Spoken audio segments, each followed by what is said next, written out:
Hello बच्चों, welcome to my channel Gurukul. आज हम स्टार्ट कर रहे हैं क्लास 10th एनसीईआरटी का chapter number 4 agriculture.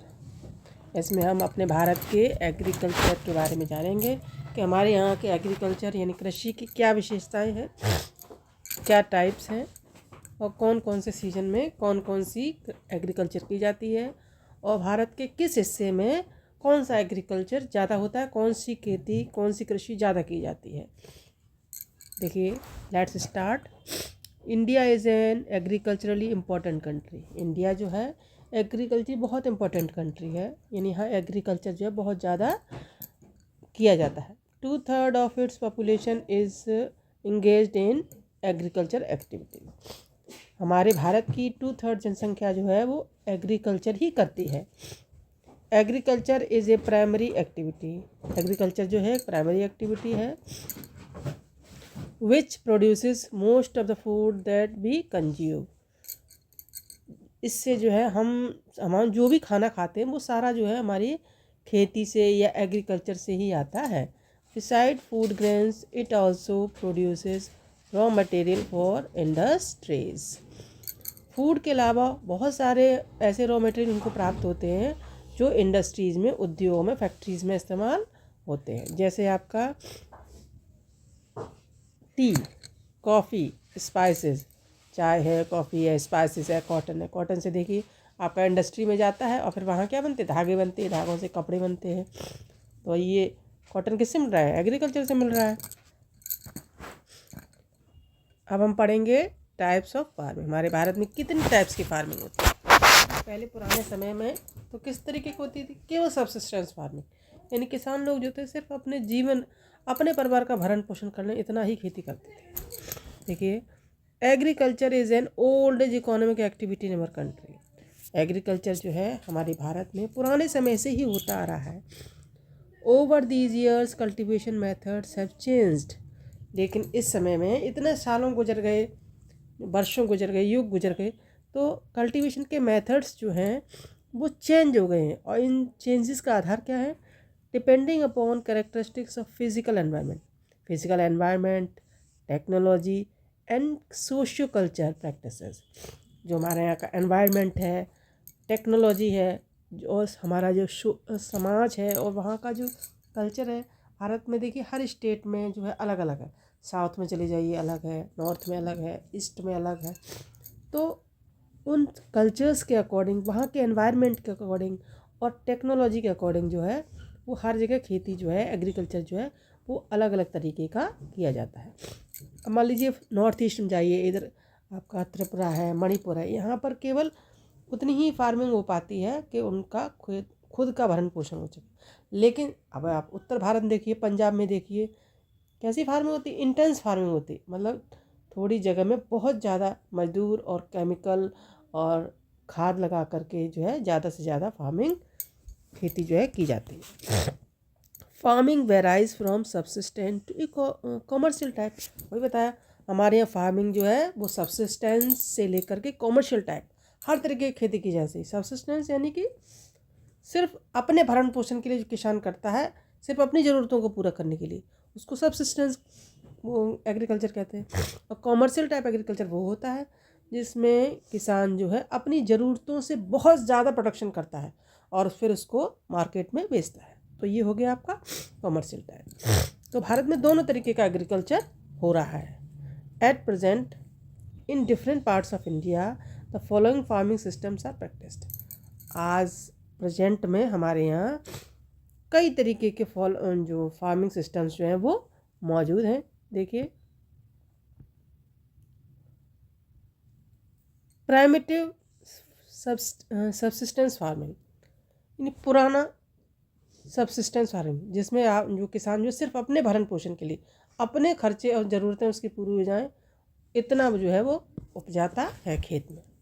This type of farming is still practised in pockets of India, few pockets of India.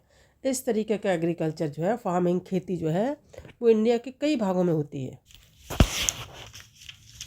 Primitive subsistence agriculture is practised on small patches of land. इस तरीके की जो primitive subsistence agriculture है वो बहुत छोटे land पर की जाती है, बहुत छोटे छोटे खेत जहाँ होते हैं, जैसे आपका नॉर्थ ईस्ट है, असम है, त्रिपुरा है, यहाँ पर इस तरीके की खेती की जाती है। और इसमें बहुत छोटे हथियार जो है इस्तेमाल किए जाते हैं, जैसे हो है, दाव है, हो मतलब छोटी छोटी लकड़ी के हल, दाव मतलब हसिया टाइप का, एंड डिगिंग स्टिक्स, फावड़े, इन चीज़ों का इस्तेमाल करके और अपने फैमिली को ही लेबर के रूप में इस्तेमाल करके इस तरीके की खेती की जाती है।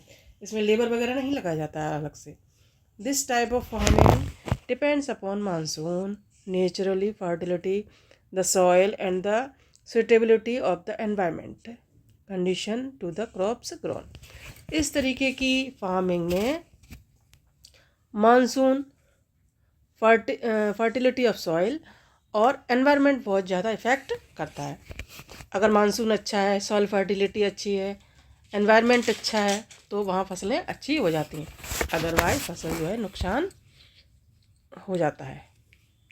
It is A slash burn agriculture, इसको स्लैश एंड बर्न एग्रीकल्चर भी कहते हैं। इसमें स्लैश एंड बर्न क्यों कहते हैं, देखिए, farmers clear patch of land, farmers जो है एक लैंड का, ज़मीन का छोटा सा टुकड़ा, छोटी सी ज़मीन को क्या करते हैं, क्लियर करते हैं, साफ करते हैं, एंड प्रोड्यूस सीरियल्स, और वहाँ पर क्या करते हैं, अनाज उगाते हैं, and other food crops to sustain their family, और उसके साथ ही दूसरे फूड क्रॉप्स भी उगाते हैं। When the soil fertility decreases, लेकिन जब इसका 1-2 साल 3 साल खेती इसमें कर लेते हैं, फार्मिंग कर लेते हैं, तो सॉइल फर्टिलिटी क्या हो जाती है, डिक्रीज हो जाती है, कम हो जाती है। The farmer shift and clear fresh patch of land, फिर फार्मर्स जो होते हैं वहाँ से क्या हो जाते हैं, शिफ्ट हो जाते हैं, मतलब दूसरी जगह, वो लैंड छोड़ करके दूसरी जगह आगे बढ़ जाते हैं, और फिर वहाँ पर जा कर के कल्टिवेशन फिर इसी तरीके से करते हैं। दिस टाइप ऑफ शिफ्टिंग, इस तरीके की शिफ्टिंग जो है, nature to replenish the fertility of soil, soil को मौका देती है कि वो अपने आप अपने फर्टिलिटी को क्या कर सके, वापस जो है रिसीव कर सके।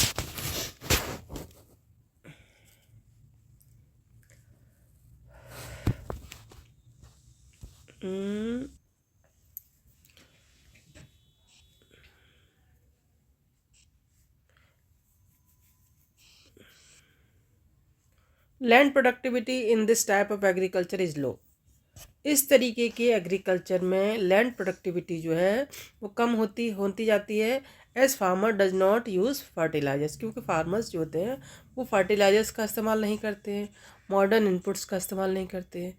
It is known by the different names in different parts of country, हमारे देश के अलग अलग हिस्सों में इसको अलग अलग नाम से पुकारा जाता है। Can you name some such types of farming, क्या इस तरीके की फार्मिंग्स के टाइप को आप नाम से जानते हैं, या इनके नाम के बारे में आपको जानकारी है? It is jhumming in the north eastern states like Assam, Meghalaya, Mizoram and Nagaland, Pamlou in Manipur, Dipa in Bastar district of Chhattisgarh and Andaman Nicobar islands. North eastern states जो है, जैसे आसाम है, मेघालय है, मिजोरम है, नागालैंड है, इसमें इसको झूमिंग फार्मिंग बोलते हैं। किस नाम से बुलाते हैं, झूमिंग फार्मिंग। मणिपुर में पामलू बुलाते हैं, और दीपा इन बस्तर डिस्ट्रिक्ट, बस्तर डिस्ट्रिक्ट जो है छत्तीसगढ़ में जो है, वहाँ पर इसको दीपा फार्मिंग बुलाते हैं, और अंडमान निकोबार में भी इसको दीपा ही कहते हैं। झूमिंग का मतलब क्या है, स्लैश एंड बर्न, जो आप अभी पढ़ रहे थे, स्लैश एंड बर्न एग्रीकल्चर, इसी को ही जो है वो हम क्या कहते हैं, झूमिंग कहते हैं अपने भारत में। And is known as milpa in Mexico and Central America, विदेश में जैसे आपका मैक्सिको, सेंट्रल अमेरिका, वहाँ पर इसको मिल्पा कहते हैं, ठीक है। कॉनको इन वेनेजुएला, वेनेजुएला में कौन को बोला जाता है, रोका इन ब्राज़ील, ब्राज़ील में roca, mostly in Central Africa, Central Africa में mostly, and ladang in Indonesia, Indonesia में इसको लदांग कहते हैं, मलेशिया में भी इसको लदांग ही बोला जाता है, एंड रे इन वियतनाम, और वियतनाम में इसको रे कहते हैं। In India this primitive form of cultivation is called Bewar and Dahiya in Madhya Pradesh, और भारत में के जो मध्य प्रदेश स्टेट है वहाँ पर इसको बेवर या ढैया बुलाया जाता है। पोडू एंड पेंडा इन आंध्र प्रदेश, आंध्र प्रदेश में को पोडू या पेंडा बोलते हैं। पामाडावी, कोमान और बिरिंगा उड़ीसा में इसको बुलाया जाता है। कुमारी इन वेस्टर्न घाट, वेस्टर्न घाट में कुमारी बुलाते हैं। Walre and Waltre is in south east Rajasthan. Rajasthan में इसको वालरे या फिर बालतेयर बुलाते हैं। खिल इन हिमालयाज बेल्ट, हिमालयन जो एरिया है वहाँ पर इसको खिल बुलाते हैं झूमिंग कृषि को। और कुरुम्बा इन झारखंड, झारखंड में इसको क्या बुलाते हैं, कुरुम्बा बुलाते हैं। And jhuming in north eastern region, पूरा नॉर्थ ईस्टर्न वाला जो एरिया है ज़्यादातर वहाँ पर इसको झूमिंग बुलाते हैं। आगे चलते हैं। ये देखिए पिक्चर में आपका ये देख पेड़ जला दिए और जला करके लैंड साफ़ कर देंगे। और साफ़ करने के बाद जो है वो यहाँ पर जो है अपना एग्रीकल्चर करते हैं। जब तक इसकी सॉइल फर्टिलिटी कम नहीं हो जाती है तब तक यहाँ फार्मिंग करते रहते हैं। और सॉइल फर्टिलिटी ख़त्म होने के बाद ये यहाँ पैच ऑफ लैंड छोड़ते हैं और फिर जो है आगे की तरफ बढ़ जाते हैं। आगे देखते हैं।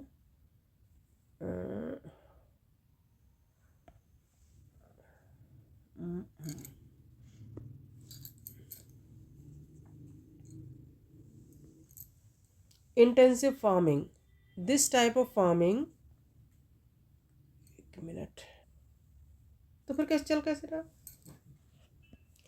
चलिए दोबारा से देख लेते हैं इस लाइन को। This type of farming is practised in areas of high population. इस तरीके की फार्मिंग जो है हाई पॉपुलेशन वाले एरियाज में देखते हैं। इसमें लेबर बहुत ज़्यादा लगता है और केमिकल इनपुट्स खाद ज़्यादा लगाते हैं। और इरिगेशन सिंचाई की व्यवस्था बेहतर करके हम ज़्यादा से ज़्यादा जो है उत्पादन करते हैं ताकि जो ज़्यादा पॉपुलेशन है उस एरिया की उसका भरण पोषण किया जा सके। दो the right of inheritance leading to division of land among the successive generations has rendered the land holding size uneconomical. The farmers continue to take maximum output from the limited land in absence of alternative source of livelihood. हमारे यहाँ क्या होता है कि जो खेत हैं, जो ज़मीन है वो हेरिटेंस में मिलती है, विरासत में मिलती है। तो राइट टू इनहेरिटेंस की वजह से जो है ज़मीन के जो टुकड़े हैं, डिवीज़न ऑफ लैंड, लैंड का क्या होता जा रहा है, डिवीज़न होता जा रहा है। जैसे जैसे जनरेशन बढ़ रही है डिवीज़न होता जा रहा है। और लैंड जो है वो क्या, लैंड होल्डिंग जो है, खेत का साइज जो है वो अनइकोनॉमिकल मतलब बहुत छोटा होता जा रहा है। इससे इनकम जो है बहुत कम हो रही है। The farmers continue to take maximum output, और फार्मर्स जो है इससे मैक्सिमम आउटपुट जो है वो लेते हैं। इसकी वजह से लेते in the absence of alternative source of livelihood, क्योंकि उनके पास कोई जीविका का दूसरा सोर्स नहीं है, अल्टरनेटिव सोर्स नहीं है, तो वो इसी से मैक्सिमम आउटपुट लेने की कोशिश करते हैं। Thus there is enormous pressure on the agriculture land. इस प्रकार जो है लैंड पर बहुत ज़्यादा प्रेशर आ जाता है और ज़मीन जो है वो बंजर होने लगती है। किसमें, इंटेंस सब्सिस्टेंस फार्मिंग में। ये फार्मिंग वहाँ होती है जहाँ पर जनसंख्या ज़्यादा है और ज़मीन जो है वो लिमिटेड है। इसमें संसाधनों का जो आपके लेबर वगैरह है उनका ज़्यादा इस्तेमाल करके ज़्यादा से ज़्यादा प्रोडक्शन करने की कोशिश की जाती है। कॉमर्शियल फार्मिंग, कॉमर्शियल फार्मिंग क्या होती है, इसमें आपके रिसोर्सेज जो हैं, जो आपका सिंचाई के साधन हैं, केमिकल जो आपके खाद वगैरह हैं, लेबर वगैरह, इसमें और भी ज़्यादा लगाया जाता है और भी प्रोडक्शन का लेवल जो है और भी ज़्यादा बढ़ जाता है। तो इसको हम क्या कहते हैं, कॉमर्शियल फार्मिंग कहने लगते हैं। देखिए लाइन टू लाइन देखते हैं। The main characteristics of this type of farming is the use of higher dose of modern inputs. इसमें और भी ज़्यादा मॉडर्न इनपुट्स का इस्तेमाल करते हैं। Higher yielding variety of seeds, मतलब जो नए वैरायटी के बीज आने लगे हैं जिनसे प्रोडक्शन ज़्यादा है तो उनको क्या कहते हैं, HYV सीड्स कहते हैं। तो उन सीड्स का इस्तेमाल, केमिकल फर्टिलाइजर्स, इंसेक्टिसाइड्स, पेस्टिसाइड्स, इन सब का इस्तेमाल करके हायर प्रोडक्टिविटी करते हैं, बहुत ज़्यादा प्रोडक्शन खाद्यान्नों का, अनाज का करते हैं। The degree of commercialisation of agriculture varies from region to reason.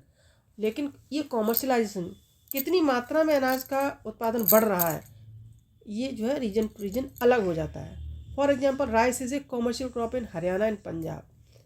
जो राइस है वो हरियाणा पंजाब में एक कॉमर्शियल क्रॉप, क्योंकि वहाँ उसका बहुत ज़्यादा प्रोडक्शन हो रहा है। But in Orissa it is A subsistence crop. लेकिन उड़ीसा में ये सब्सिस्टेंस क्रॉप है क्योंकि वहाँ पर इसका उत्पादन इतना नहीं हो रहा है, किसान इस पर इतना पैसा नहीं लगाते हैं, इतना कॉस्ट नहीं लगाते हैं। Plantation is also a type of commercial farming. इसमें आपकी कॉमर्शियल फार्मिंग आपकी खाद्यान्नों का उत्पादन आ जाता है, प्रोडक्शन ऑफ सीरियल्स, बट इसमें प्लांटेशन भी शामिल है। प्लांटेशन क्या है कि in this type of farming a single crop is growing on a large area. एक लार्ज एरिया में, बड़े एरिया में एक सिंगल क्रॉप को ही थोड़ी थोड़ी दूर पर उसके पौधे लगा दिए जाते हैं। The plantation has an influence of agriculture and industry. Plantation जो है वो एग्रीकल्चर और इंडस्ट्री, कृषि और उद्योगों के बीच का कनेक्शन होता है। Plantation cover large tract of land. ये बहुत बड़ा एरिया कवर करता है इस तरीके की farming, using capital intensive inputs. और इसमें कैपिटल इंटेंसिव इनपुट्स लगते हैं, मतलब बहुत ज़्यादा जो है संसाधन इसमें लगाए जाते हैं और मनी भी लगता है। With the help of migrant labours, इसमें बाहर से बुलाकर लेबर्स भी लगाए जाते हैं ज़्यादा से ज़्यादा प्रोडक्शन करने के लिए। All the produce is used as a raw material in respective industry. और इनका सारा प्रोडक्शन जो है वो प्लांटेशन का, यानी प्लांटेशन जो आपकी खेती, जैसे आपकी गन्ने का प्लांटेशन है, चाय का है, कॉफ़ी का है, रबड़ का है, ये सारा प्रोडक्शन जो है सब इंडस्ट्रीज तक पहुंचा दिया जाता है। In India tea, coffee, rubber, sugar cane, banana etcetera are important plantation crop. भारत में इस तरीके के जो टी, कॉफ़ी, रबड़ वगैरह हैं, इनके जो है ज़्यादातर प्लांटेशन में ही इनका प्रोडक्शन होता है, यानी बागानों में ही इनका उत्पादन किया जाता है। प्लांटेशन मतलब बागान। Tea in Assam, North Bengal, coffee in Karnataka. अच्छा, असम में टी के लगाए जाते हैं प्लांटेशन, और जो है नॉर्थ बंगाल में प्लांट किसके लगाए जाते हैं, कर्नाटक के प्लांट लगाए जाते हैं। कर्नाटक में, नॉर्थ बंगाल में कॉफ़ी के, ठीक है। और Karnataka are some of the important plantation crop grown in the states. देखिए, tea in Assam and north Bengal. Tea जो है असम और नॉर्थ बंगाल में प्रोडक्शन होता है। कॉफ़ी इन कर्नाटक, कॉफ़ी का प्रोडक्शन कहाँ है, प्लांट कहाँ लगते हैं, कर्नाटक में। Are some of the important plantation crop grown in these state. इस इन स्टेट्स में होने वाले प्लांटेशन जो है वो आपके कॉफ़ी और चाय के, जैसे आपके देखिए, since the production is mainly for market, A well developed network of transport and communication. In plantations के लिए, जो आपके चाय है, कॉफ़ी है, रबड़ है, इनके प्रोडक्शन के लिए सबसे ज़्यादा ज़रूरी चीज़ जो है वो आपके well developed network of transport, मतलब ट्रांसपोर्ट की सुविधा होनी चाहिए। सामान को, कच्चे माल को इधर से इंडस्ट्रीज तक ले जाना है, प्लांटों से, और कम्युनिकेशन, संचार की सुविधा हो, बात कर सकें। कनेक्टिंग द प्लांटेशन एरिया, जो एरिया से कनेक्ट हो। The process industries and markets plays an important role in development of plantations. इन प्लांटेशंस में जो है इंडस्ट्रीज़ के उसमें जो है आपके मार्केट और आपका कम्युनिकेशन बहुत इंपॉर्टेंट रोल प्ले करता है। क्रॉपिंग पैटर्न, अब हम पढ़ेंगे भारत में पाए जाने वाले क्रॉपिंग पैटर्न। किस तरीके से फसल जो है, कौन कौन सी फसल किस तरीके से कहाँ कहाँ उगाई जाती है। You have studied in the physical diversities and plurality of cultures in India. आपने पहले भी पढ़ रखा है, हमारे भारत में जो है फिजिकल डाइवर्सिटी बहुत ज़्यादा है। मतलब कहीं पर किस ज़मीन अलग तरीके की है, कहीं पर अलग है, कहीं पर एनवायरनमेंट अलग है, कहीं पर अलग है। Plurality of cultures in India. और भारत में जो कल्चर्स हैं वो भी प्लूरल टाइप के, बहुत ज़्यादा इनमें जो है डिफरेंस पाया जाता है। ये भी डाइवर्स है, कल्चर और फिजिकल जो है वो लैंड जो है वो सब जगह जो है डाइवर्स है। These are also reflected in agriculture practices. और हमारे भारत की ये कल्चरल और फिजिकल डाइवर्सिटीज़ जो हैं हम अपने एग्रीकल्चरल प्रैक्टिसेस में, फार्मिंग्स में देख सकते हैं। Various types of food and fibres, vegetables and fruits, spices, condiments etc. constitute some of the important crops grown in the country. कई तरीके के वेरियस टाइप्स के फूड और जो आपके फाइबर क्रॉप्स हैं, वेजिटेबल्स हैं, फ्रूट्स हैं, स्पाइसेस हैं एंड कंडीमेंट्स हैं, some part of important crop grown in the country. Country का बहुत बड़ा इम्पोर्टेंट जो है वो हिस्सा शामिल करते हैं। India has 3 cropping seasons. Bharat में 3 क्रॉपिंग सीजन है, रबी, खरीफ है, zaid. Rabi crops are sown in winter from October to December and harvested in summer from April to June. Rabi crops कौन सी कही जाती है? जिसमें आपके गेहूँ, चना, दालें वगैरह जो पैदा करते हैं, और इसको कब लगाते हैं? विंटर सीजन में लगाते हैं। अक्टूबर से दिसंबर महीने में इनको जो है सोइंग इनकी की जाती है, इनको बोया जाता है, और इनको अप्रैल से जून महीने में इन फसलों को काट लिया जाता है। इन फसलों को क्या कहते हैं? रबी क्रॉप्स कहते हैं। Some of the important rabi crops are wheat, barley, peas, gram and mustard. ये जो है आपकी रबी क्रॉप्स हैं, मतलब इसी सीजन में इनको उगाया जाता है। दो these crops are grown in large part of India. हालांकि ये भारत के बहुत बड़े हिस्से में इनका प्रोडक्शन होता है। States from the north and north western part such as Punjab and Haryana, Himachal Pradesh, Jammu Kashmir, Uttarakhand, Uttar Pradesh are important. ये सभी स्टेट्स जो हैं वो व्हीट और रबी क्रॉप्स के लिए जाने जाते हैं। Availability of precipitation during winter month due to the western temperate cyclone help in success of the crops. सर्दी के महीने में जो हल्की बारिश होती है टेम्परेट साइक्लोन की वजह से, इससे जो इस रबी क्रॉप्स के में हेल्प मिलती है। रबी क्रॉप्स अच्छी पैदा होती है। अगर इसमें टेम्परेट साइक्लोन से अगर इसमें बारिश ना हो, हल्की हल्की बांधे ना हो, तो फिर क्या हो, ये फसलें इतनी अच्छी नहीं होंगी। However, the success of green revolution in Punjab, Haryana, Western Uttar Pradesh and parts of Rajasthan has also been an important factor in growth of above mentioned rabi crops.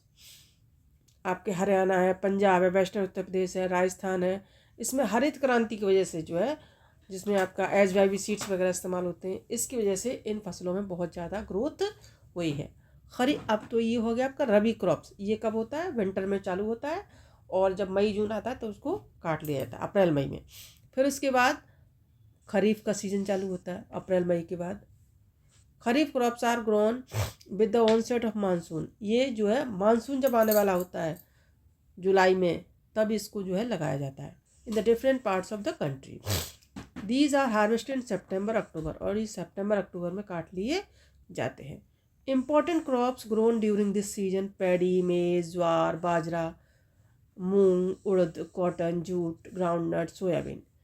इस खरीफ क्रॉप्स के दौरान, यानी आपके जुलाई से लेकर के सितंबर के दौरान कौन सी फसलें पैदा होती हैं? पैडी है, maize, jowar, bajra, moong, cotton, jute, groundnut, soybean इत्यादि। Some of the most important rice growing region are Assam. चावल पैदा करने वाले जो इम्पोर्टेंट स्टेट्स हैं वो कौन से? असम है, बंगाल है, कोस्टल रीजन ऑफ उड़ीसा। यानी असम, बंगाल और उड़ीसा का जो कोस्टल एरिया है, समुद्र तटीय एरिया है, वहाँ पर चावल बहुत पैदा होता है। आंध्र प्रदेश, तेलंगाना, तमिलनाडु, केरला और महाराष्ट्र, इनमें भी जो है चावल का प्रोडक्शन होता है। पर्टिकुलरली कोंकण कोस्ट पे, महाराष्ट्र में कोंकण कोस्ट जो किनारा है ना समुद्री वाला, वहाँ पर। Along with Uttar Pradesh, Bihar, recently paddy has also become the important crops. अभी इसके साथ उत्तर प्रदेश और बिहार में भी जो है वो चावल का जो प्रोडक्शन है वो बहुत इम्पोर्टेंट हो गया है। पंजाब और हरियाणा भी जो है चावल का बहुत अधिक प्रोडक्शन करता है। ये आपके जितने भी हैं आसाम से लेकर के ये प्रोडक्शन स्टेट्स हैं यहाँ तक, जहाँ जहाँ पर चावल अच्छा उगाया जाता है। In states like Assam, West Bengal, Orissa, 3 crops of paddy are grown. कौन कौन से स्टेट्स में 3 क्रॉप्स पैदा किए जाते हैं पैडी के, चावल के? बंगाल, उड़ीसा और असम में। यहाँ पर खाया भी चावल ही जाता है। रोटी जो है, रोटी का कंज्यूम जो है बहुत कम करते हैं। दीज आर ओस, अमन एंड बोरो। चावल की 3 फसलें पैदा की जाती हैं, उनका नाम जो है Aus, Aman and Boro. In between rabi and kharif 2 फसलें हो गई। सर्दी से लेकर के, स्टार्ट से लेकर के आपका अक्टूबर तक, अक्टूबर से अप्रैल मई तक रबी होता है, और जुलाई से लेकर के अक्टूबर जो है वहाँ तक जो है आपका खरीफ। और इनके बीच का जो समय बचता है जो आपका मई, जून, जुलाई का, उसमें जो है आपका दूसरी फसल पैदा कर ली जाती है। इसको हम क्या कहते हैं? जायद फसल बोलते हैं। क्या बोलते हैं? जायद। देखिए, is known as the zaid. Some of the crop produce during zaid. अब जायद में जो फसलें पैदा करी जाती है वो देखिए कौन सी हैं। Watermelon, musk melon, cucumber, vegetables, इसमें जो है सब्जियां जो है जो ज़्यादा पैदा करी जाती हैं। आपका कुकुम्बर है, मस्क मेलन, तरबूज वगैरह, खरबूजे हैं, ककड़ी है, ये सब चीज़ें जो है इसी जायद फसल में पैदा की जाती हैं। Sugar cane takes almost a year grow, लेकिन गन्ना जो है वो लगभग पूरी साल ले लेता है प्रोडक्शन में। ये कोई एक फसल पैटर्न में पैदा नहीं होता है। तो कितने पैटर्न हमने पढ़े? नंबर 1 रबी, नंबर 2 जायद, नंबर 3 खरीफ। 3 क्रॉप्स, 3 जो है क्रॉप पैटर्न होते हैं। मेजर क्रॉप्स, हमारे यहाँ के मेजर क्रॉप्स कौन से हैं? A variety of food and non food crops are grown in different parts of country depending upon variation in soil and climate and cultivation practices। हमारे यहाँ variety of food and non food crops जो पैदा की जाती हैं different parts में भारत के, वो किस पर डिपेंड करती हैं? मतलब कौन सी स्टेट में या कौन सी लैंड पर कहाँ कौन सी जो फसल पैदा की जाएगी वो वहाँ की सॉइल, वहाँ के क्लाइमेट और कल्टीवेशन प्रैक्टिसेस पर जो है डिपेंड करती है। Major crops are in India are rice, wheat, millets, pulses and tea, coffee, sugarcane, oilseeds and cotton. ये जो है हमारे भारत की मुख्य फसलें हैं। राइस, सबसे पहले राइस के बारे में पढ़ेंगे। Rice is a staple food for the majority of people in India.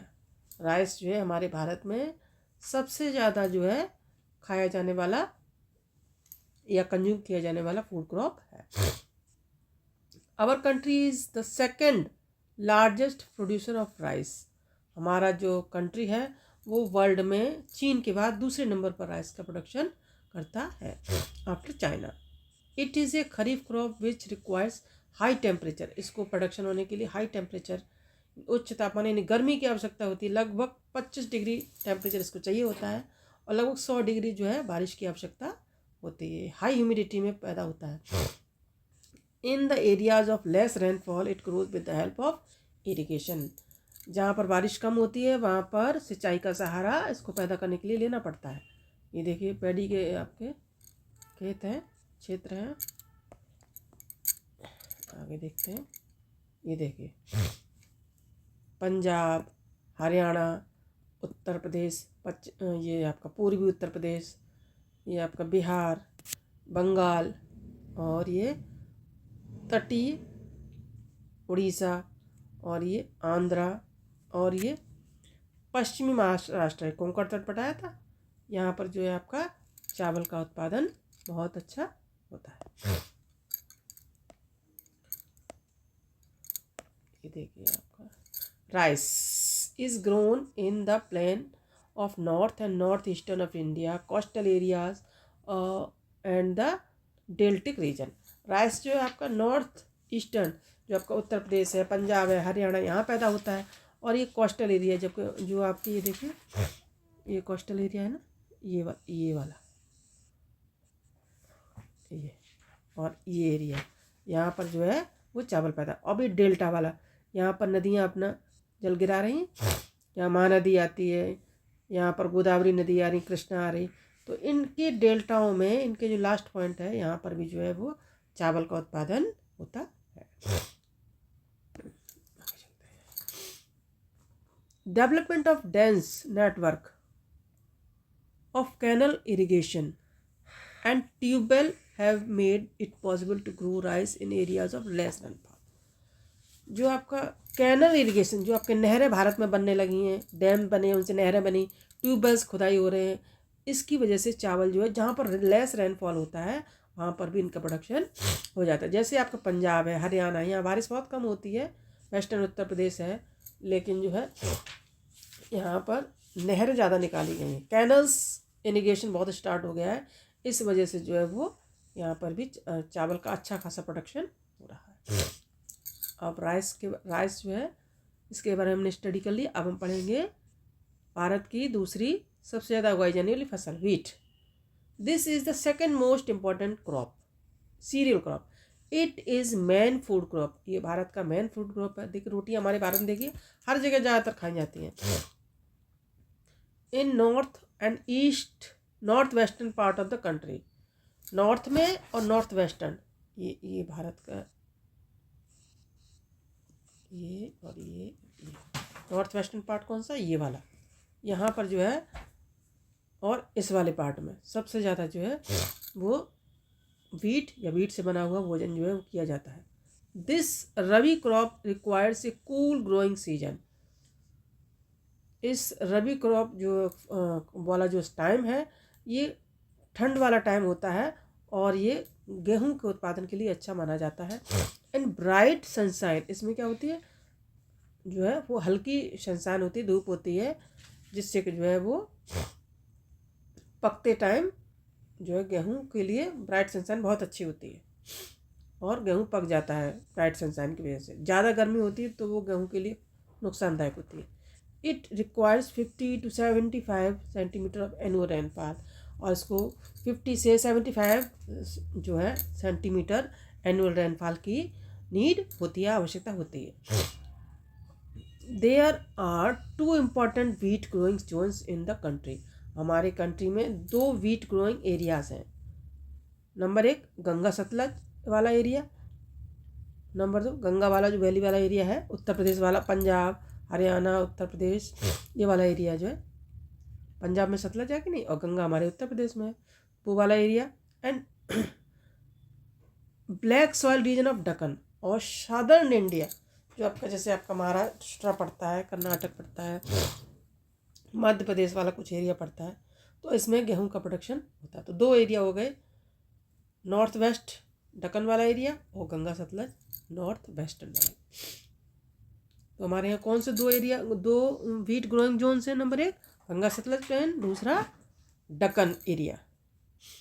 The major wheat producing states are Punjab Haryana Uttar Pradesh Madhya Pradesh and Bihar Rajasthan. Bharat में मेजर प्रोड्यूसिंग स्टेट्स कौन से हैं, ये तो आपके जोन हो गए, ये आपके स्टेट्स हैं, पंजाब हरियाणा उत्तर प्रदेश मध्य प्रदेश बिहार एंड राजस्थान। मिलेट्स यानी मोटे अनाज, ज्वार बाजरा रागी, ये सब क्या होते हैं, हमारे भारत में उगाए जाने वाले मोटे अनाज हैं। मतलब ये दाने जो हैं इनके मोटे होते हैं और कम बारिश से पैदा हो जाते हैं, कम इनको पानी चाहिए होता है।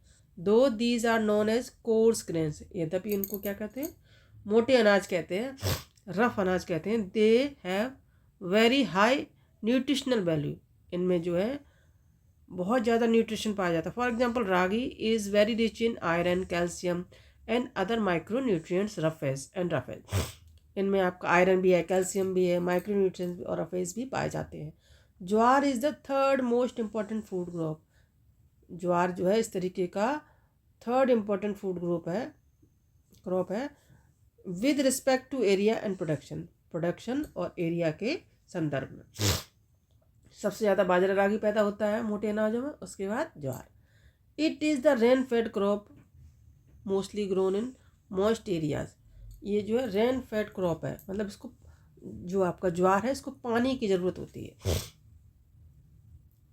जिसकी ज़रूरत जो पानी की ज़रूरत है इरिगेशन से पूरी, सिंचाई से पूरी की जाती है। Major jowar producing states are Maharashtra Karnataka Andhra Pradesh and Madhya Pradesh, ये जो है मुख्य ज्वार उत्पादक जो है वो स्टेट्स। आगे चलते हैं।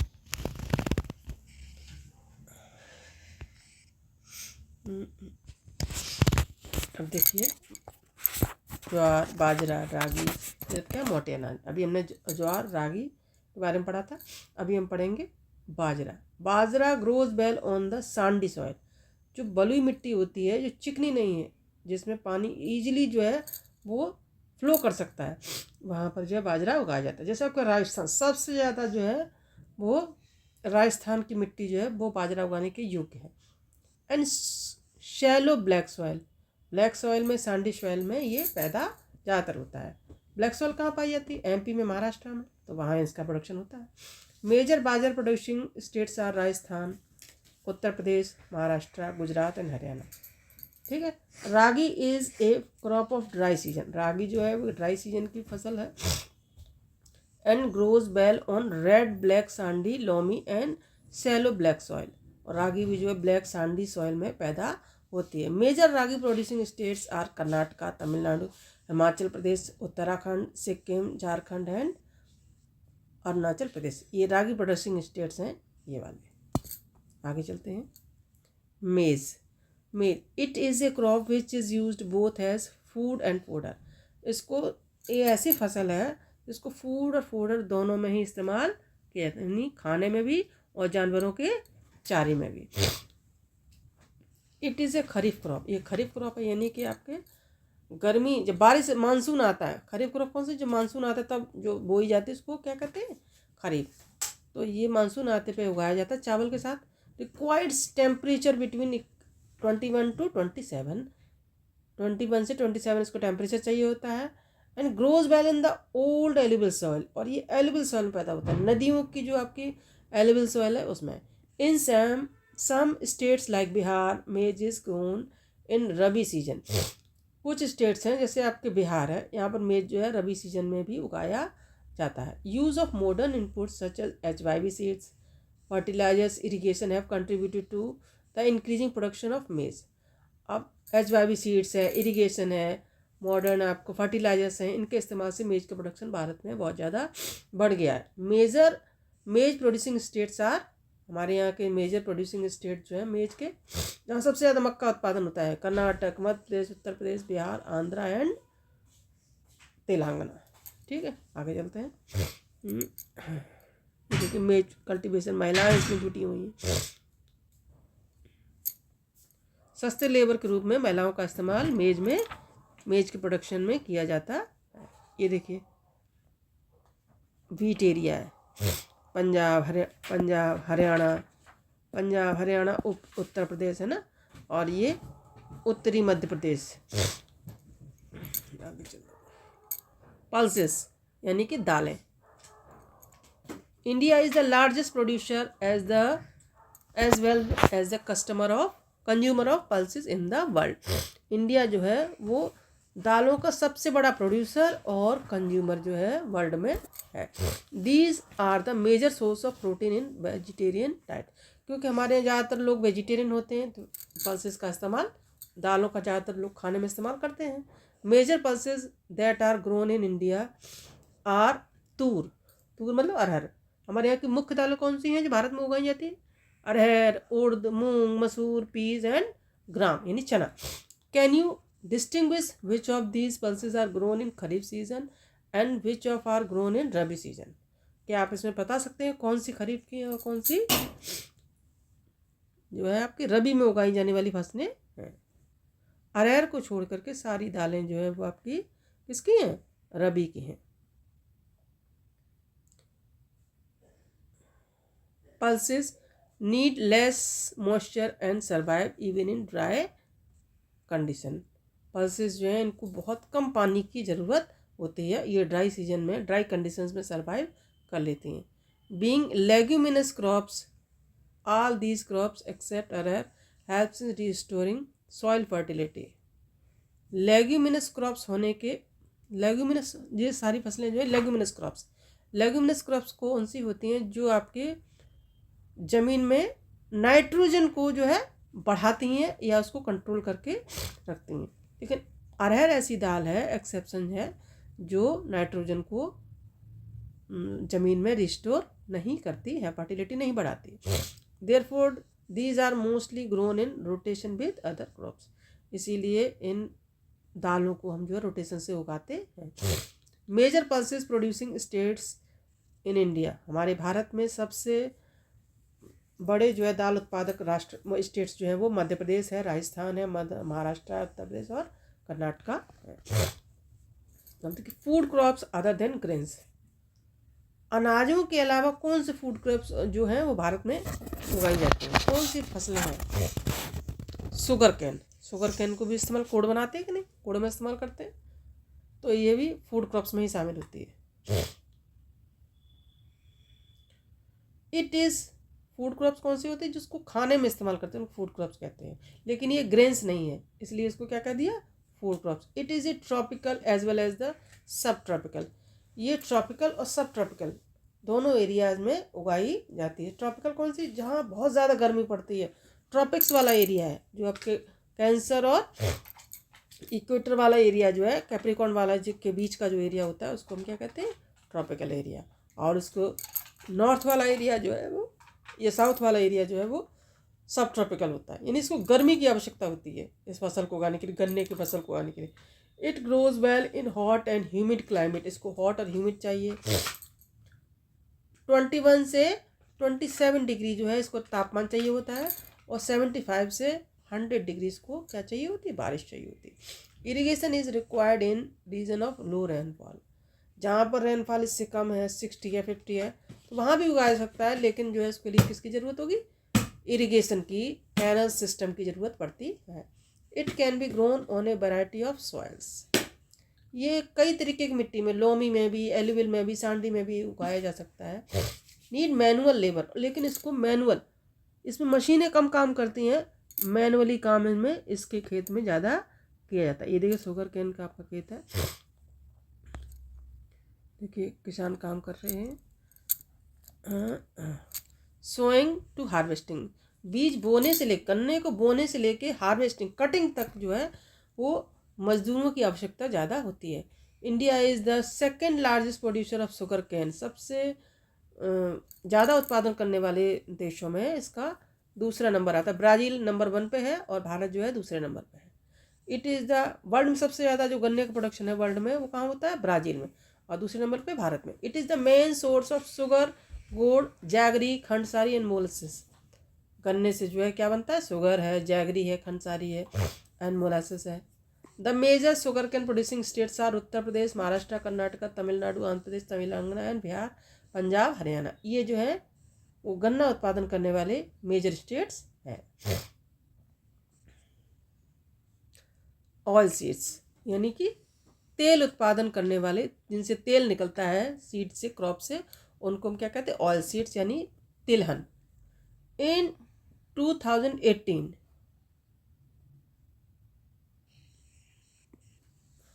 India was second largest producer of groundnut in the world after China. 2018 में चाइना के बाद भारत जो था वो लार्जेस्ट सेकेंड नंबर का जो था प्रोड्यूसर जो था वो मूंगफलियों का था। ग्राउंड मतलब मूंगफली। In rapeseed production India was third largest producer in the world. Rapeseed, तिलहन के उत्पादन में भारत जो था तीसरे नंबर पर था। कनाडा और चाइना के बाद रेपसीड के मतलब तिलहन के उत्पादन में। Different oilseeds are grown covering approximately 12% of the total cropped area of the country.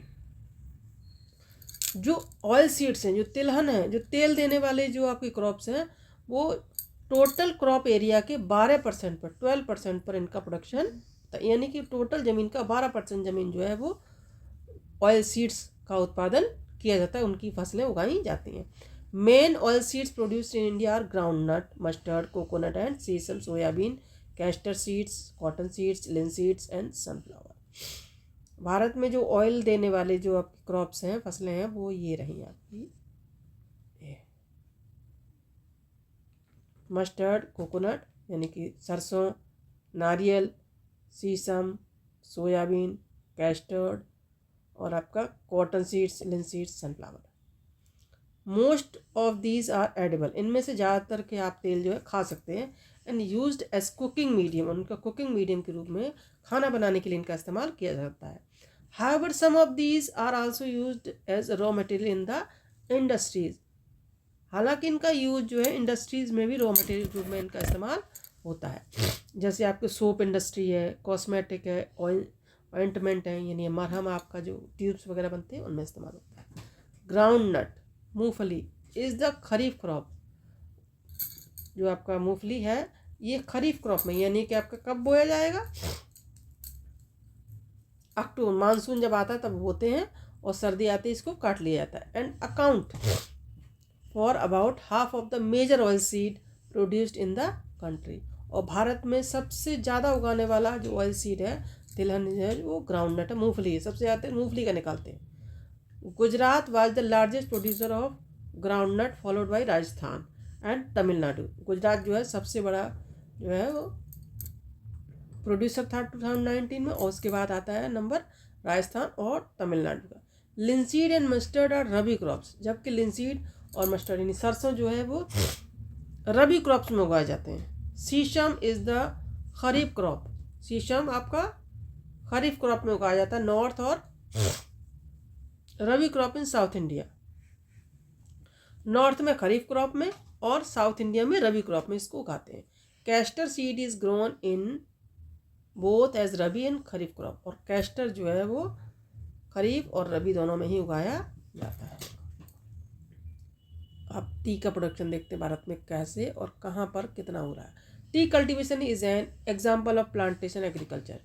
T का उत्पादन जो है वो प्लांट्स में किया जाता है। प्लांट, बड़े बड़े प्लांट बना दिए, बड़े बड़े खेतों के बागान होते हैं, ज़मीन के बागान हैं, उनमें इनको उगाया जाता है। ऐसे नहीं छोटे खेतों में इनको उगाया जाता है, बड़े बड़े बागानों में उगाया जाता है। It is also an important beverage crop. Beverage मतलब ड्रिंक वाली क्रॉप है ये।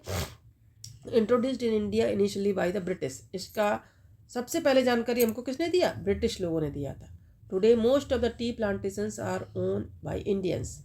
आज ज़्यादातर टी प्लांटेशंस जो है वो सब किसके द्वारा करे जाते हैं काम? उनमें आपके इंडियंस, सबके मालिक इंडियंस है। पहले किसने स्टार्ट करे थे? ब्रिटिश ने। The T plants grows well in tropical and सब ट्रॉपिकल क्लाइमेट्स। टी प्लांट्स जो है वो ट्रॉपिकल और सब ट्रॉपिकल मतलब गर्म वाले इलाके में ये टी प्लांट उगाए जाते हैं, जहाँ मौसम जो है वो गर्म हो। Endowed with deep fertile well drain, और ज़मीन जो है वेल मतलब पानी वहाँ रुके ना ज़मीन में, अगर पानी रुकता है तो टी की पत्तियाँ जो है वो सड़ जाती हैं। Soil rich in humus and organic matter. Soil जो है उसमें ह्यूमस हो और ऑर्गेनिक मैटर होना चाहिए, मिट्टी उपजाऊ होनी चाहिए। Tea bushes requires warm and moist frost free climate. यहाँ की जो चाय की जो झाड़ियाँ हैं, जो पौधे हैं, इनको वाम चाहिए होता है, और मॉइस्ट को जो आपका मॉइस्ट ज़मीन पे मतलब जड़ों में पौधे के जो स्टार्टिंग तने होते हैं उनमें मॉइस्ट जो है वो रुकना नहीं चाहिए। Climate all through the year, पूरी साल इसमें मॉइस्ट जो है वो रुकना नहीं चाहिए, मौसम जो है हल्का गर्म रहना चाहिए। Frequent showers evenly distributed over the year, और इसके लिए धीरे धीरे मतलब फ्रिक्वेंट लगातार बारिश की आवश्यकता पड़ती है। Ensure continuous growth of tender leaves, लगातार लीव्स आने के लिए लगातार हल्की हल्की बारिश की आवश्यकता होती है। Tea is a labour intensive industry. T जो है वो लेबर, इसमें लेबर की आवश्यकता बहुत ज़्यादा पड़ती है। It requires abundant cheap and skilled labour. इसको जो है एबंडेंट पर्याप्त मात्रा में सस्ते और कुशल लेबर की आवश्यकता होती है। Tea is processed within tea garden to restore its freshness. Tea जो है वो चाय के बागानों से ही इनको क्या किया जाता है? रिस्टोर कर लिया जाता है। इनको चाय के डब्बों में पैक कर लिया जाता है ताकि इनकी फ्रेशनेस जो है वो बरकरार बनी रहे। Major tea producing states are Assam. सबसे बड़ा जो है टी प्रोड्यूसिंग स्टेट जो आसाम है। Hills of Darjeeling and Jalpaiguri district. Darjeeling में, ये बंगाल के आपके ज़िले हैं, दार्जिलिंग है, जलपाईगुड़ी है, यहाँ पर भी इनका प्रोडक्शन बहुत अच्छे से होता है। Tamil Nadu, Kerala apart from these. इसके बाद आप दक्षिण भारत में चले जाइए, तमिलनाडु में और केरला में भी चाय का प्रोडक्शन होता है। Himachal Pradesh, Uttarakhand, Meghalaya, Andhra Pradesh, Tripura are also tea producing state. Himalaya और उत्तराखंड, मेघालय, आंध्र में भी और त्रिपुरा में भी इनका प्रोडक्शन होता है। इन 2018 India was the second largest producer of T in after China. 2018 में चाय जो आपका भारत जो था वो चाय का चीन के बाद दूसरे नंबर का प्रोड्यूसर। आगे देखते हैं coffee. Indian coffee is known in the world for its good quality. Bharat की कॉफ़ी जो है वो गुड क्वालिटी के लिए जानी जाती है, बेहतर क्वालिटी के लिए। The arabica variety initially broad from Yemen. हमारे यहाँ अरेबिका क्वालिटी की जो है ज़्यादातर कॉफ़ी उगाई जाती है, और ये इसका बीज जो है वो कहाँ से आया था? यमन से आया था। यमन कहाँ है? सऊदी अरेबिया के पास। Is produced in the country. This variety is in great demand all over the world. और इस वैरायटी की ऑल ओवर द वर्ल्ड सबसे ज़्यादा डिमांड रहती है। Initially its cultivation was introduced on the Baba Budan hills.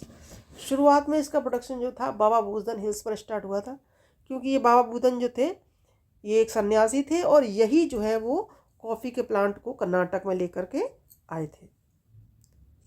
And even और वहाँ से फिर पूरे भारत में जहाँ पर यहाँ एनवायरनमेंट वगैरह जो आपका उसके लायक था वहाँ पर ये उगने लगा।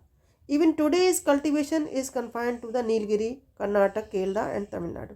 और आज ये कर्नाटक, केरला और तमिलनाडु में इसका उत्पादन सबसे ज़्यादा होता है। उत्तर भारत में इसका इतना उत्पादन नहीं होता जितना दक्षिण भारत में है। देखिए हॉर्टिकल्चर क्रॉप्स। हॉर्टिकल्चर क्रॉप्स आपके कौन से होते हैं? सब्जी और फलों के जो क्रॉप्स होते हैं उनको हम क्या कहते हैं? Horticulture. In 2018 India was the second largest producer of fruits and vegetables in the world after the China. 2018 में चाइना के बाद जो था ये सेकेंड लार्जेस्ट प्रोड्यूसर था भारत फल और सब्जियों का। India is producer of tropical as well as temperate fruits. India जो है वो ट्रॉपिकल यानी गर्मी वाले और टेम्परेट यानी ठंडे मौसम वाले दोनों फ्रूट जो है वो उगाता है। Mangoes of Maharashtra, Andhra Pradesh, Telangana, Uttar Pradesh, West Bengal. Oranges of Nagpur and Cherrapunji. Maharashtra, Andhra Pradesh और तेलंगाना के आम, उत्तर प्रदेश, वेस्ट बंगाल के आम, ऑरेंजेस ऑफ नागपुर और Cherrapunji, bananas of Kerala and Mizoram, Maharashtra and Tamil Nadu, लीची एंड गुआवा। लीची और गुआवा कहाँ पैदा होते हैं? लीची and guava Uttar Pradesh and Bihar. Pineapples कहाँ पैदा होते हैं? मेघालय में। ग्रेप्स कहाँ है? आंध्र प्रदेश में, तेलंगाना में और महाराष्ट्र में। Apples and pears, apricots and walnuts of Jammu Kashmir. ये एप्पल, पियर, एप्रिकॉट्स ये कहाँ, और वालनट्स यानी कि अखरोट, इनका प्रोडक्शन कहाँ हो रहा है? जम्मू कश्मीर में, हिमाचल प्रदेश में। ये जो है दो स्टेट जो हैं वो एप्पल, पियर, एप्रिकॉट के लिए जाने जाते हैं। Are in great demand of the world over. पूरे वर्ल्ड में हिमाचल और जम्मू के वालनट्स, एप्पल और पियर जो है वो पॉपुलर है। ये देखिए बागान है एप्रिकॉट के, अमरूद के, एप्रिकॉट, पॉमीग्रेनेट। आगे चलिए। India is an important producer of P and cauliflower, onion, cabbage and tomato, brinjal and potato. Bharat जो है इन सब्जियों का भी जो है वो बहुत बड़ा प्रोड्यूसर है। अब हम पढ़ते हैं नॉन फ्रूट क्रॉप्स। जो जिनका इस्तेमाल भोजन में नहीं होता है, इंडस्ट्रीज़ वगैरह में होता है, उनको हम कहते हैं नॉन फूड क्रॉप्स। रबड़, ये भी प्लांट में ही उगता है, मतलब बड़े बड़े बागान होते हैं उनमें इनके पेड़ होते हैं, वहाँ से रबड़ निकाला जाता है। It is an equatorial crop. ये बहुत ज़्यादा गर्म एरिया जो होता है वहाँ पर इसको उगाया जाता है। But under special condition it is also grown in tropical and सब ट्रॉपिकल एरियाज। लेकिन कुछ सम कंडीशंस में इनको ट्रॉपिकल और सब ट्रॉपिकल एरियाज में भी इनको उगा लिया जाता है।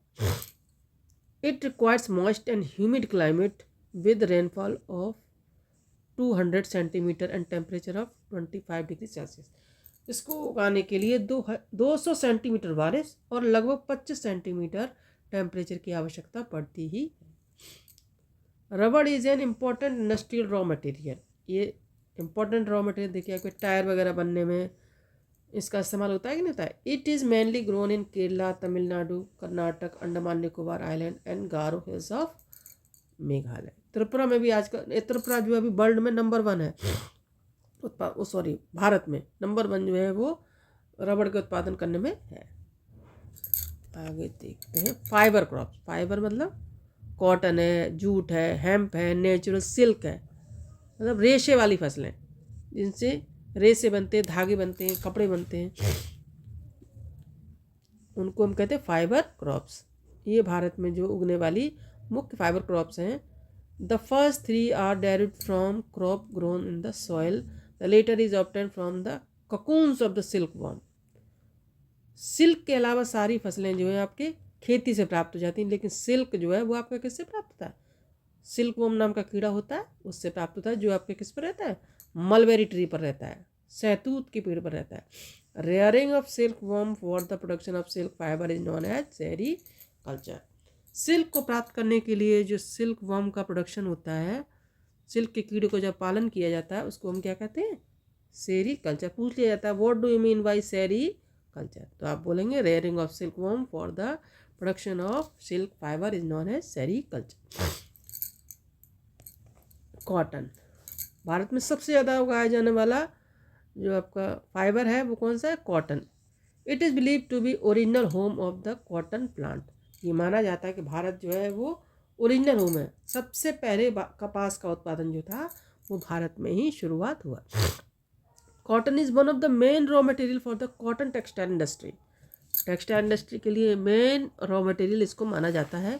इन 2017 India was second largest producer of cotton after China. 2017 में आपका ये भारत जो था वो चाइना के बाद दूसरा मेन प्रोड्यूसर कपास का था।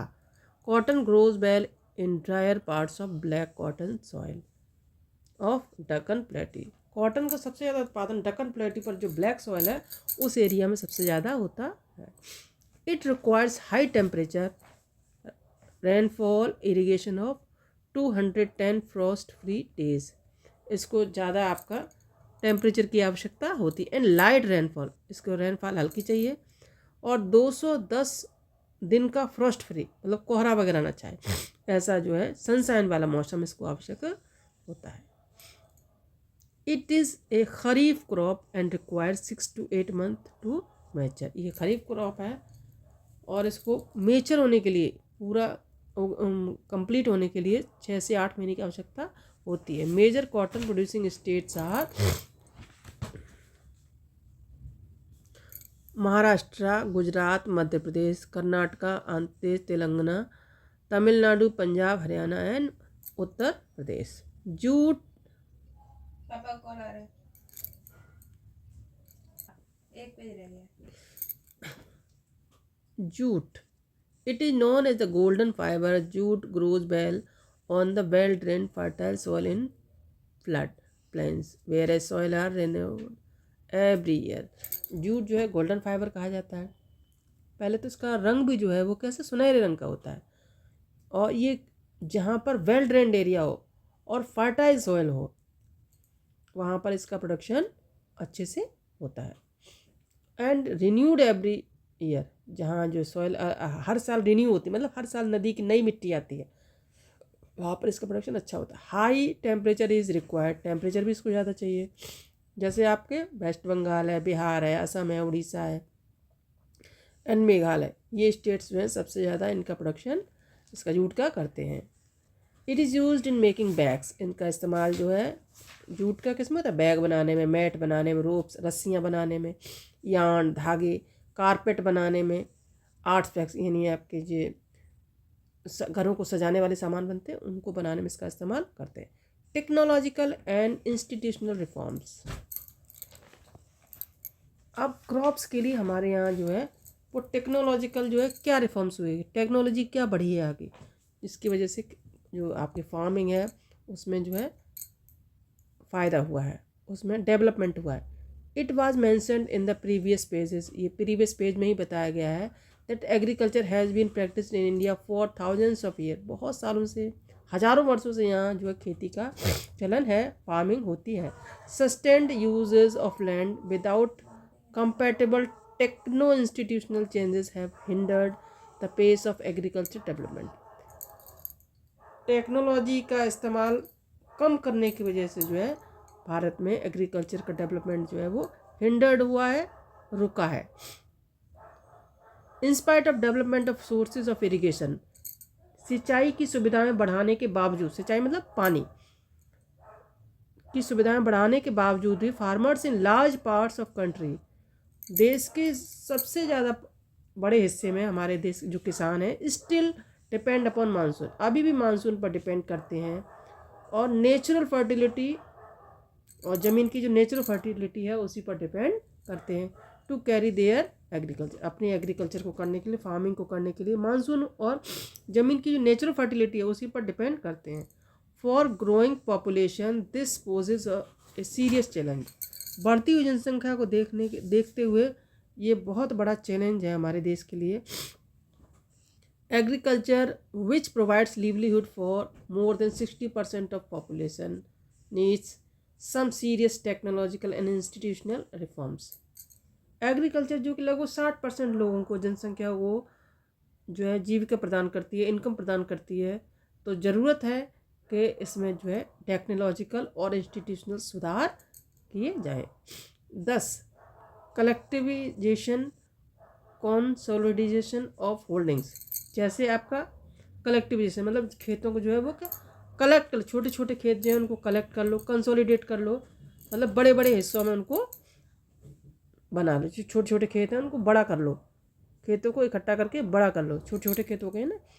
कॉपरेशन एंड एवोल्यूशन ऑफ जमींदारी। जमींदारी के एवोल्यूशन से जो है हमारे खेतों में जो क्या हुआ, सुधार आया, हमारी फार्मिंग में सुधार आया है। We were given priority to bring about institutional reform in the country after independence. हमारे देश की आज़ादी के बाद जो है हमने अपने देश में इंस्टीट्यूशनल रिफॉर्म को बढ़ावा दिया, यानी जो खेती संबंधित संस्थान हैं उनको बढ़ाया है, उनमें सुधार किया है। मतलब उनसे संबंधित संस्थाएं हैं जो खेती में सुधार करवाएं, जो टेक्नोलॉजी का विकास करें, ऐसे इंस्टीट्यूट्स जो हैं, ऐसे संस्थान जो हैं बढ़ाए गए हैं। Land forms was the main focus of our first 5 year plan. हमारी जो पहली पंचवर्षीय योजना थी उसका जो मेन फोकस जो था वो ज़मीन में सुधार करना ही था, फार्मिंग में सुधार करना ही था। The right of inheritance had already lead to fragmentation of land holding. जो राइट ऑफ इनहेरिटेंस जो हमारे संविधान में मिला है उससे जो है खेतों के आकार जो है वो ऑलरेडी बहुत छोटे हो गए हैं। Necessitating the consolidation of holding. अब इन खेत होल्डिंग को, छोटे छोटे खेतों के जो पीसेस हैं, पैचेस हैं, इनको कंसोलिडेट करने की आवश्यकता है, जोड़ने की आवश्यकता है, तभी यहाँ पर ज़्यादा प्रोडक्शन किया जा सकेगा। The laws of land reforms were enacted. Land reform करने के कई जो है कानून जो है वो एनेक्ट किए गए हैं, एनेक्ट मतलब पारित किए गए हैं, but the implementation was lacking और ल्यूकवार्म। लेकिन इनका इम्प्लीमेंटेशन जो है बहुत कम हुआ है, मतलब इनका पालन जो है बहुत कम हुआ है। कानून बना दिए गए हैं लेकिन पालन समाज में इनका नहीं हो रहा है। The government of India embarked upon introducing agriculture reform to improve Indian agriculture in 1960 and 1970। Government of India जो है इसने प्रयास किया 1960 में कि इंडियन एग्रीकल्चर में जो है रिफॉर्म किया जा सके। द ग्रीन, इसके लिए क्या कौन सा कदम उठाया गया इंडियन एग्रीकल्चर में रिफॉर्म करने के लिए? ग्रीन रेवोल्यूशन यानी हरित क्रांति जो है वो भारत में लाई गई, based on use of package technology and white revolution. और वाइट रेवोल्यूशन लाया गया were some of the strategies initiated to improve the lot of the Indian agriculture. ये ग्रीन रेवोल्यूशन, वाइट रेवोल्यूशन के जरिए जो था भारत में एग्रीकल्चर में सुधार किया गया। ये ग्रीन रेवोल्यूशन गेहूं और चावल में बहुत ज़्यादा प्रोडक्शन में इसने फ़ायदा किया था, बहुत ज़्यादा प्रोडक्शन में इसने वृद्धि की थी। But this too led to the concentration of the development in few selected areas. लेकिन ये हरित क्रांति, ये ग्रीन रेवोल्यूशन, वाइट रेवोल्यूशन जो है वो कुछ सिलेक्टेड एरिया तक ही विस्तृत रहा, इसके आगे नहीं बढ़ा। जैसे आपका ग्रीन रेवोल्यूशन है पंजाब, हरियाणा, उत्तर प्रदेश तक ही शामिल रहा है, विस्तृत है, इसके आगे ये दक्षिण भारत में नहीं बढ़ के आया। देयरफॉर इसलिए इसका जो और दूसरे एरियाज में इसका कोई फ़ायदा प्रोडक्शन में, फार्मिंग्स को नहीं हुआ। In 1980 and 1990 comprehensive land development programme was initiated. Comprehensive land farming जो था, डेवलपमेंट फार्मिंग जो था वो स्टार्ट किया गया, which including both institutional and technological reforms. इसमें जो है इंस्टीट्यूशनल और टेक्नोलॉजिकल दोनों ही सुधार किए गए 1980 और 1990 में।